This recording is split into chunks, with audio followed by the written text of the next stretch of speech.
situation in Manipur still remains tense. Almost 150 deaths officially recorded, more than 6,400 FIRs registered in the state. The matter was before the Supreme Court today as well. The topmost court of the country made stark observations, saying that there is a complete breakdown of the law and order situation in the state. It was also stated by the topmost judge of the country, the Chief Justice of India, that it seems like the constitutional machinery in the state has been completely broken down. Now, the Chief Justice of India led bench, which is hearing various petitions with regards to the Manipur violence, has asked, in fact, the Solicitor General representing the Manipur government and also the Attorney General of India, Mr.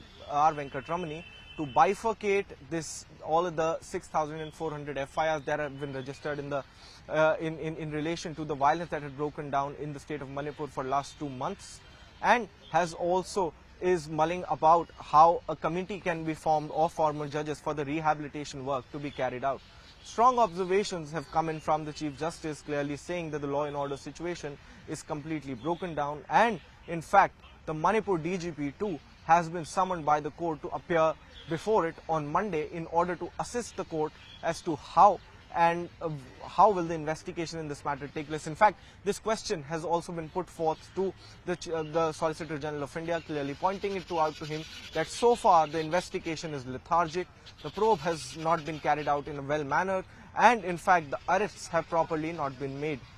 What has also been asked by, in fact, the Supreme Court to the Solicitor General and the Attorney General is to suggest ways how identification of dead bodies can be made easier, how it can be enabled, and in fact how and who will in fact investigate these 6,000 FIRs, because the Supreme Court had another concern. If all of these 6,000 cases go to the Central Bureau of Investigation, the CBI might itself break down, because it is a premier investigation agency and is tasked in fact to deal with special cases. However, the 12 cases with regards to crime against women and children have been transferred to the Central Bureau of Investigation and will be investigated by the CBI itself. Now, we'll have to wait as to what happens on Monday, to answer the question as to who will investigate these 6,000 FIRs, what will happen to the people of the state of Manipur. In fact, the Chief Justice of India, while hearing the case today, also said that those who've been raped, those who've lost their lives, demand justice. They are our people, and that's the reason why in fact speedy justice needs to be given out to them.